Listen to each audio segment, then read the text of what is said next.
오늘은 주연절 후 셋째 주일 성서전과 본문 중 하나인 고린도전서 7장 29절에서 32절 1절까지의 말씀을 통해서 하나님의 은혜를 나누도록 하겠습니다.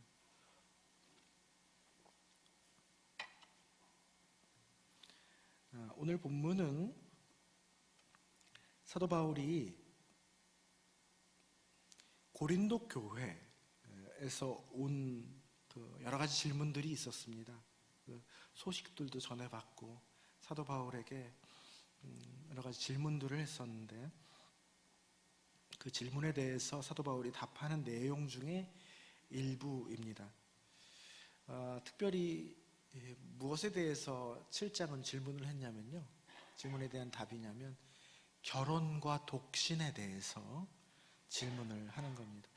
그리스도인이 결혼하는 게 더 좋습니까? 아니면은 예수님하고 사는 것, 결혼하지 않고 독신으로 사는 것이 더 좋습니까?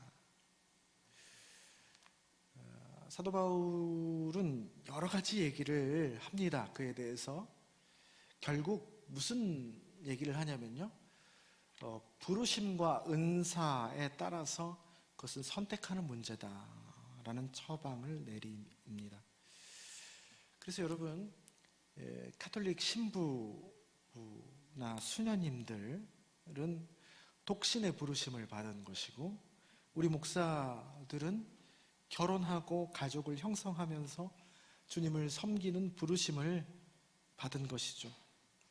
그래서 혹 가톨릭 신부님들이 개신교 목사님들에게 결혼해가지고 어떻게 주님께 온전히 투신할 수 있겠냐고, 정결하게 그렇게 섬길 수 있겠냐고 한다거나, 아니면 반대로 개신교 목사님들이 가톨릭 신부님들에게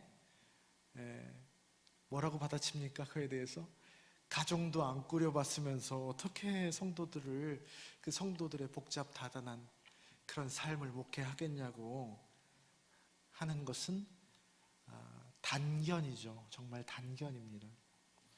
그리고 자기 입장에서 생각하고 말하는 것이라 할 수 있습니다. 예수님과 바울은 독신이었죠. 그러면 예수님을 섬기는 성경의 인물은 다 독신이었냐? 결혼한 사람이 더 많았습니다. 구약시대 선지자뿐만이 아니라 제자들 중에서도 대표적인 베드로는 결혼을 했죠. 그래서 장모네 집에서 예수님하고 같이 살지 않았습니까? 그러나 독신을 하든 결혼을 했든 다 하나님과 사람을 깊은 차원에서 이해한 분들이었습니다.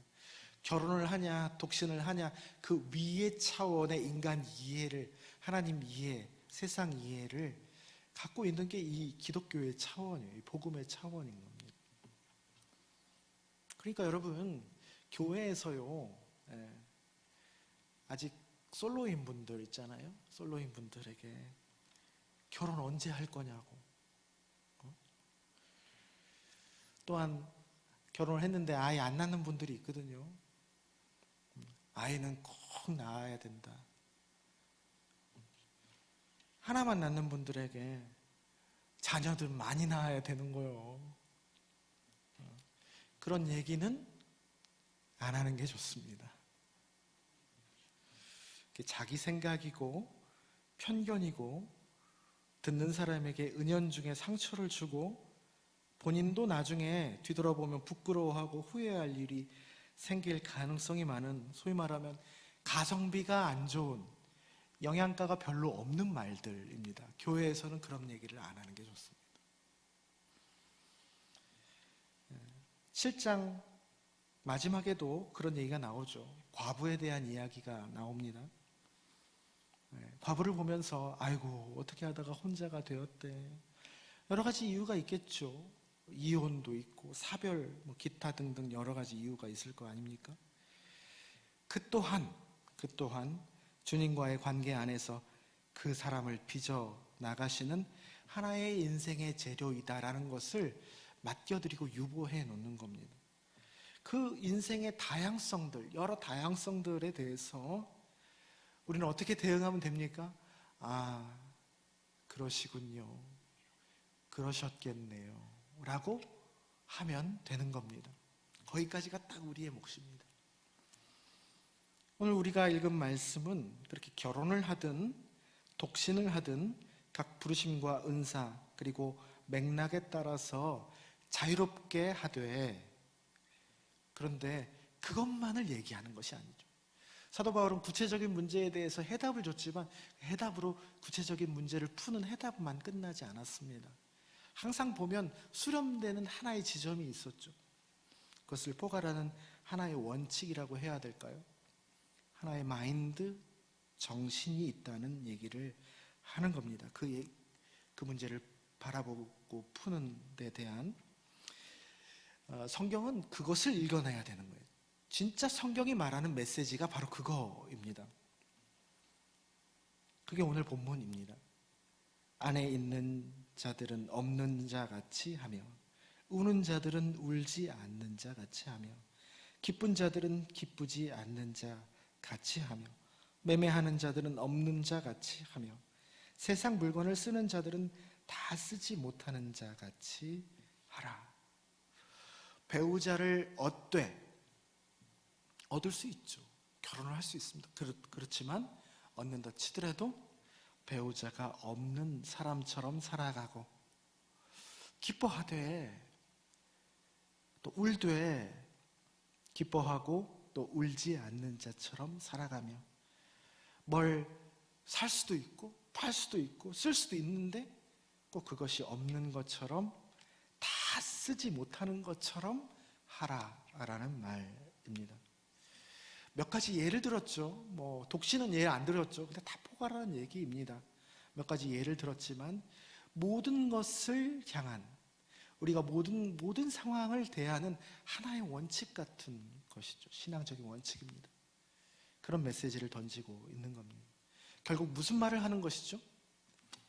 뭘 선택하고 얻고 우리는 사용하지 않습니까? 그렇되 그것에 너무 매여가지고 너무 집착해서 그러면 우리가 어떻게 생각합니까? 그것이 전부인 양, 그렇게 하지는 말아라 라는 얘기입니다. 결혼이든 독신이든 그게 무엇이건 간에 그렇게 생각하지는 말아라. 그게 전부가 아니다 라는 얘기. 자유하거라 이 말입니다. 왜요? 31절 이 세상의 외형은 다 지나감이니라. 여러분 그것이 소중하지 않아서가 아닙니다. 소중하지 않아서가 아니라 진짜 소중한 것이 따로 있단 말이에요. 그래서 진짜 소중한 것에 비하면 그리 소중하지 않은 것들이라는 그 진실을 봐라라는 얘기입니다. 우리가 지난 목요일에 사도 바울의 말년의 고백 빌립보서를 줌에서 함께 읽었습니다. 우리가 신년사경회 때 하고 이번 주 목요일 날 했는데 하면 할수록 참 좋다는 생각이, 좋은 공간이라는 생각이 듭니다. 아주 쉽습니다, 접근하기. 그래서 다음번에 할 때는 여러분보다 좀 많이 성경 그냥 단순하게 읽고 그냥 시간 남으면 좀 나누는 거니까요. 참여해 주시기 바랍니다. 빌립보서를 읽었습니다. 그 중에 여러 주옥 같은 말씀이 많이 있었는데 유명한 말씀이죠. 빌립보서 3장 7절 이하에 내가 지금까지 사도 바울이 배워왔던 것, 유익하다고 생각했던 것들을 다 해로 여겼다. 그리고 배설물로 똥처럼 여겨졌다. 뭐 때문에요? 주 예수 그리스도를 알고 났더니 그것이 다 배설물로 여겨졌더라. 다 해로 여겨졌다라는 고백입니다.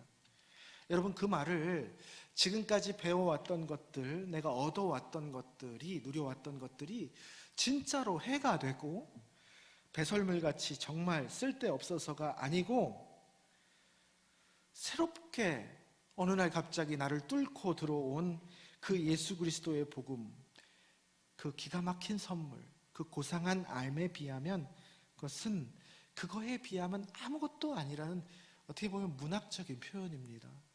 소중하지 않다는 진짜 배설물 같다는 얘기가 아니에요. 그거에 비하면 아무것도 아니라는 표현입니다. 그 다음 장 빌립보서 4장에 더 유명한 구절이 나오죠. 우리가 많이 아는 말씀입니다. 내가 이제는 배부름, 배고픔, 풍부, 궁핍, 우린 처하죠. 예수 믿는다고 해도 왔다 갔다 합니다. 이런 상황은. 지금 우리 가운데에서도 어떤 사람은 배부르고 부유하고 어떤 사람은 또 궁핍하고 가난할 수 있어요. 10년 돼도 똑같겠습니까? 또 바뀔 수 있어요. 그런데 그 상황에 처할 줄 아는 일체의 비결을 배웠다라는 얘기입니다. 우리가 배부르면 어떻습니까? 좋죠.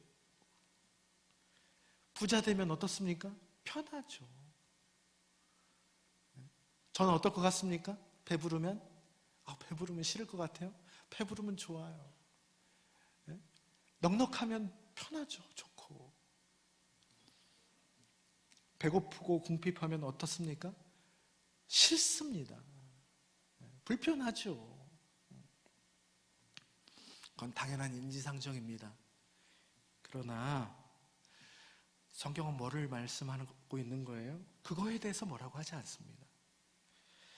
그 상황의 변화 때문에 너무 좋고 너무 싫고 내 존재가 왔다 갔다 해. 그 상황 때문에 같이 극과 극을 치달아요. 그만큼의 것은 아니다. 그러한 인생의 끊임없는 늘 있을 수밖에 없는 부침들로부터 나의 소중한 것을 잃지 않는 일체의 비결을 비로소 사도 바울이 예수 그리스도를 따라가는 말년에 이제서야 내가 배웠다. 이제 체득이 되었다라는 얘기입니다. 그러니까 그 다음에 고백이 뭐죠? 유명한 말씀, 내게 능력 주시는 자 안에서, 하나님 안에서, 주님 안에서 내가 이제 모든 것을 할 수 있다라는 얘기입니다. 그 말은 이제 하나님 안에서, 하나님과의 관계 안에서 내가 모든 상황에 대처할 수 있고 감당할 수 있고 받아낼 수 있다. 더 이상 매이지 않는, 그런 상황 때문에 전전긍긍하지 않는 자유를 비로소 얻은 겁니다. 이게 여러분, 세상이 도저히 줄 수 없는 그리스도인들에게 주시는 선물 중에 선물입니다. 우리가 가장 구해야 할 것이죠. 사도 바울이 말년에 획득한 은총입니다. 오늘 구약 병행 본문은 요나서 말씀이죠.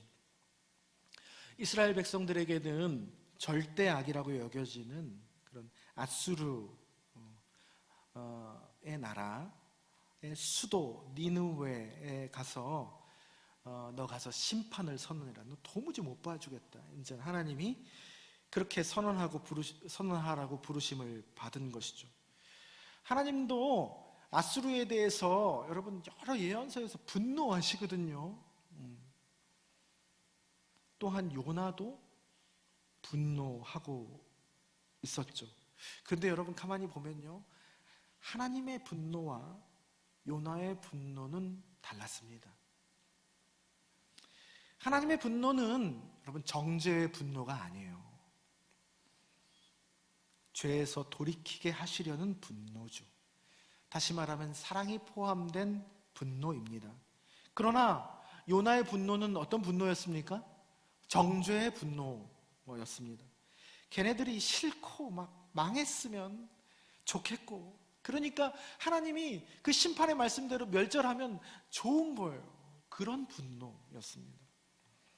나중에 그 심판의 경고에 진짜로 회개를 해가지고 니느웨가 돌이키잖아요. 돌이키니까 요나가 이제 하나님께 분노를 합니다. 어떻게 멸망을 저렇게 절대 악인 아수르를 조금 회개했다고 어떻게 돌이킬 수 있느냐, 하나님의 뜻을 거두어 들일 수 있느냐 라고 하나님께 분노합니다. 여러분, 이 요나서의 메시지는 무엇을 말씀하시는 것일까요? 죄악은요, 성경에서도 그리스도교 복음에서도 아주 중요한 문제로 다루고 있습니다. 죄를 이해하지 못한 복음을 이해하지 못합니다. 하나님이 그냥 넘어가지 않습니다. 죄악은 그냥 뭉개고 넘어가지 않으신다는 말이에요. 용서의 하나님이라고 해서 그냥 뭉개고 넘어가는 게 아니에요. 그것이 중요하기 때문에 하나님께서 그 죄악에 대해서 철저하게 분노하시는 겁니다.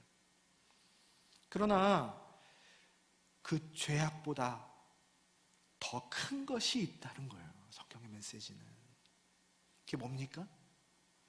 하나님의 사랑과 자비가 그 죄악보다 훨씬 더 크다라는 메시지를 같이 죄를 얘기할 때 하시는 겁니다. 반대로 요나는 뭐였죠? 죄가 요나도 똑같이 중요한 문제였습니다. 그런데 요나는 죄가 마지막이었어요. 죄악이 끝이었어요. 정죄로 그냥 낙인 찍혀버리는 것으로 끝났다고요. 여러분, 죄는요, 가볍지 않은 문제이지만 꼭 아셔야 됩니다. 외형입니다. 다시 말하면 지나가는 문제라는 얘기예요.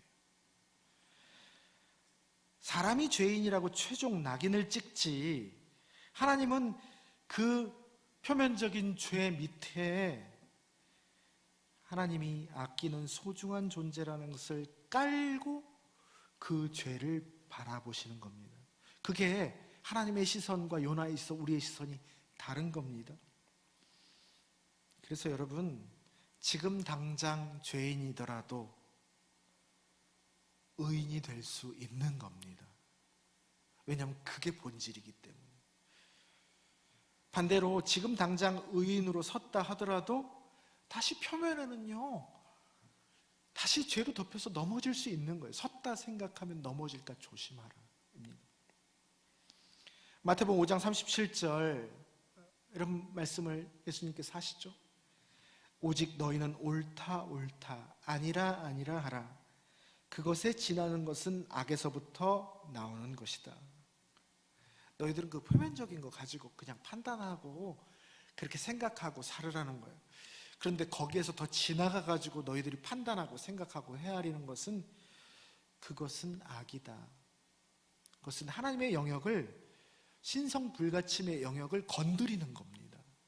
자기에서뿐만 아니라 남에게도 완전히 최종 판단을 내려버리는 것은, 그것은 하나님의 영역을 침범하는 것이죠. 그것은 인간이 해야 될 일이 아닙니다.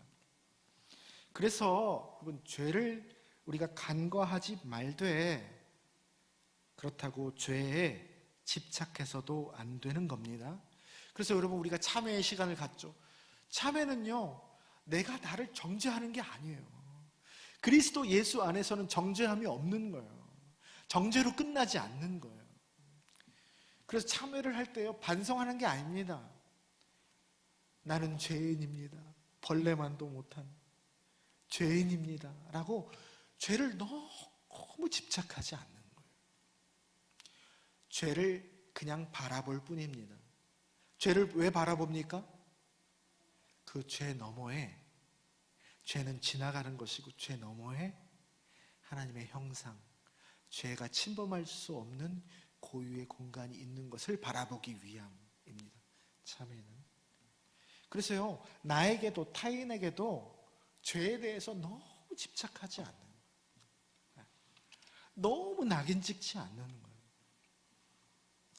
죄가 아무리 산처럼 무거워도 하나님의 사랑이 더 큰 것입니다. 마찬가지로 우리가 가지고 있는 것들이 죄 반대편에 너무 선해, 거룩해, 너무 선한 것이야, 그렇게 소중한 것이더라도, 가치 있는 것이더라도 그분의 현존과 사랑 앞에서는 또한 아무것도 아닌 겁니다. 모두 다 어두운 거 밝은 거 다 상대적인 것이고 하나님 앞에서는 다 지나가는 것들이다 라는 얘기입니다. 초등학문이고 배설물 같은 것이다. 오늘 또한 복음서 병행본문 마가복음 1장 14절에서 20절까지의 말씀이죠. 베드로와 안드레, 야고보와 요한을 예수님께서 제자로 부르는 장면입니다. 그때 예수님께서 부르셨을 때 그 제자들이 어부였죠. 갈릴리 어부였는데 다 버렸다 말이 나오거든요. 뭘 버립니까? 그물을 버려. 어떤 사람은 그물, 생업이죠. 생업을 버려두고 예수를 따랐다.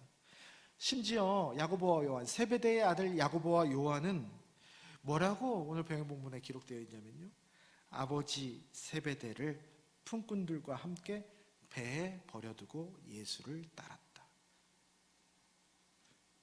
가만 생각해보면 너무한 거 아니에요? 아무리 예수님이 좋아도 생업도 버리고, 아니 부모도 버렸대. 좀 너무하잖아요. 그래서 여러분, 이것을 잘못 이해하면 광신 같은 걸 빠집니다. 예수님 뭘 얘기하고 있는지를 알아야 돼요. 표면적인 걸 얘기하는 게 아니에요. 여러분, 먹고 사는 문제 소중합니까? 소중하지 않습니까? 성경이 소중하다고 말합니까? 소중하지 않다고 말합니까? 소중한 거예요. 일용할 양식을 주기도문에 왜 넣는데요, 우리가? 하나님이 주신 생명, 우리가 계속 먹고 사는 문제, 육의 문제, 몸의 부활, 몸 얼마나 중요하게 여기는데요. 소중합니다. 그래서 자신의 생계, 가족의 생계를 책임지는 것은 지극히 숭고하고 거룩한 겁니다. 또한 부모, 얼마나 소중합니까? 천륜이죠. 말해 뭐합니까? 인간관계 중에서 제일 소중한 천륜이죠. 천륜. 그러나 주님과의 관계에 비하면 덜 소중한 것이다. 상대적인 것이다 라는 얘기입니다. 마가복음 10장 30절에는 예수님이 더한 표현까지 하죠.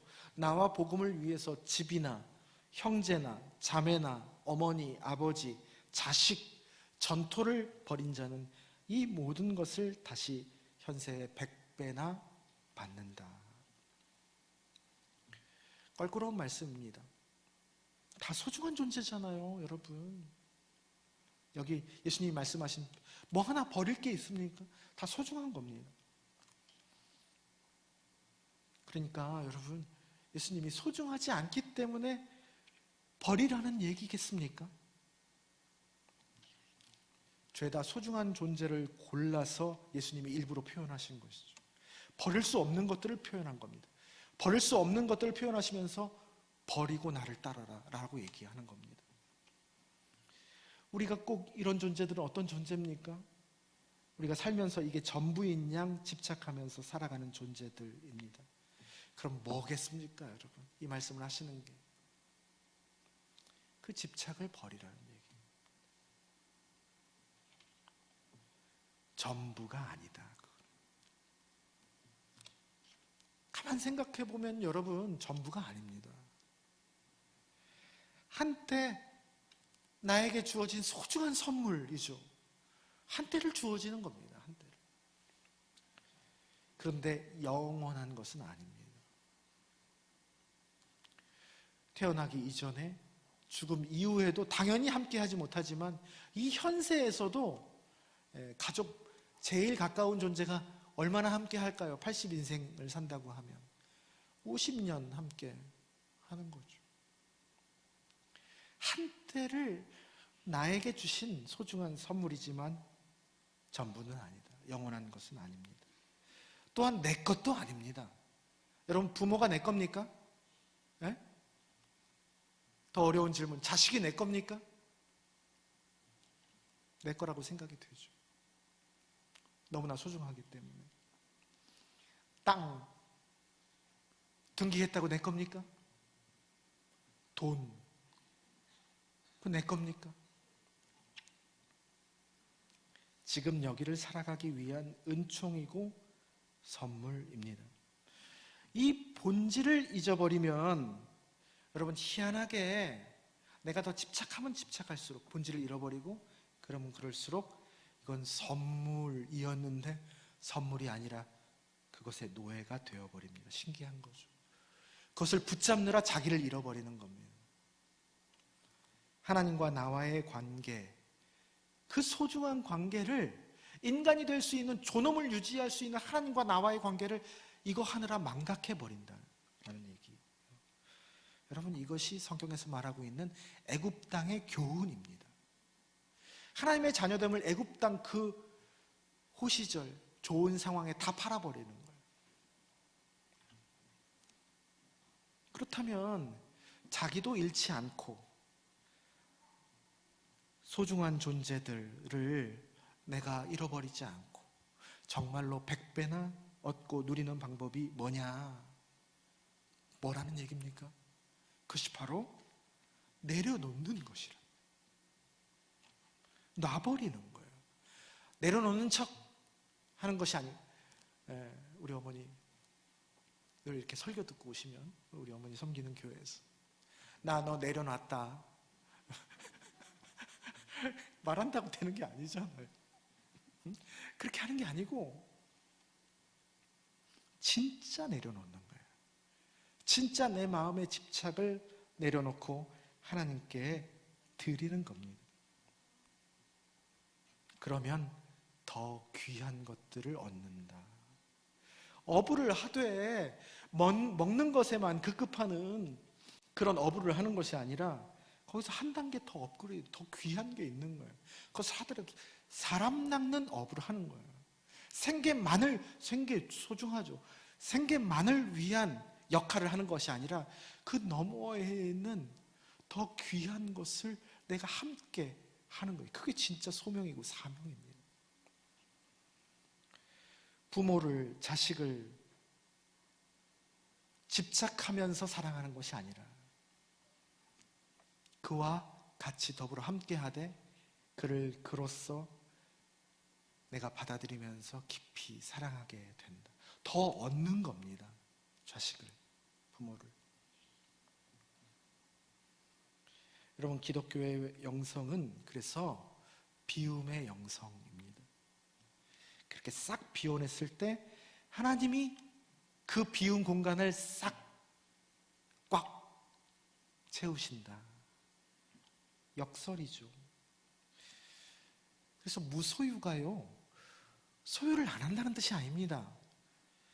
소유하죠. 필요한 거. 안 그러면 죽으니까. 그런데 소유에 대한 집착을 버린다는 얘기. 뭐가 중요한지, 뭐가 우선순위인지 늘 우선순위를 두고 사는 것.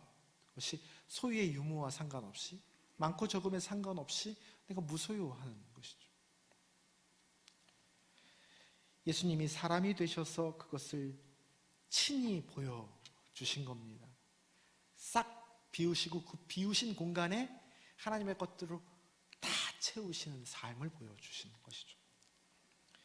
사랑하는 나진동산 교회 성도 여러분, 오늘 성시교독이죠. 병행본문 시편 말씀입니다. 시편 62편 10절.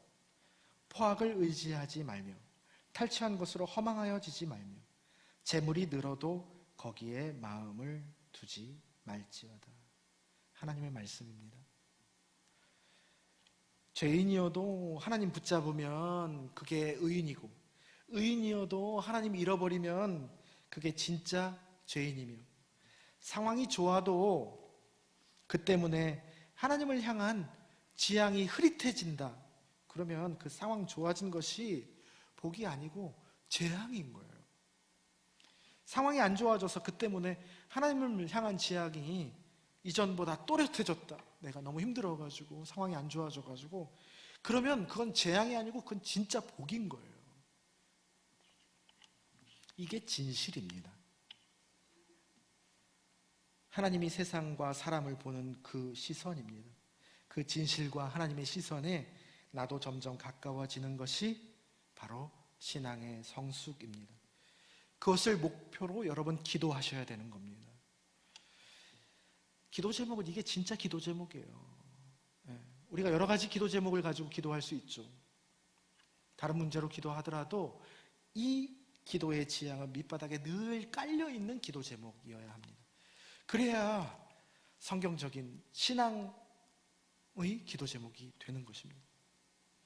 사람의 힘으로는 불가능합니다. 왜 기도합니까? 낙타가 바늘귀에 들어가는 것이죠. 하나님의 시선을 품는다는 게 이렇게 소유에 의존하 집착하지 않고 내가 생명을 드리고 내려놓고 다시 하나님이 주신 생명으로 채운다는 게 아무리 많이 배워도 아무리 많은 힘을 가지고 있어도 하지 못합니다. 낙타가 바늘귀에 들어가는 것입니다. 그러나 예수님이 뭐라고 하시죠? 하나님으로는 하실 수 있다. 그래서 여러분, 신앙은 우리의 열심이 아니라 하나님의 열심으로 성령의 능력으로 하는 것입니다. 그렇게 점점 주님이 주신 빛으로 우리가 밝아지고 헛된 것을 쥐었던 내 손을 점점 펴고 마땅히 붙잡아야 할 것을 그만큼 붙잡는 저와 여러분, 우리 낮은 동산 교회 되기를 주님의 이름으로 축원합니다.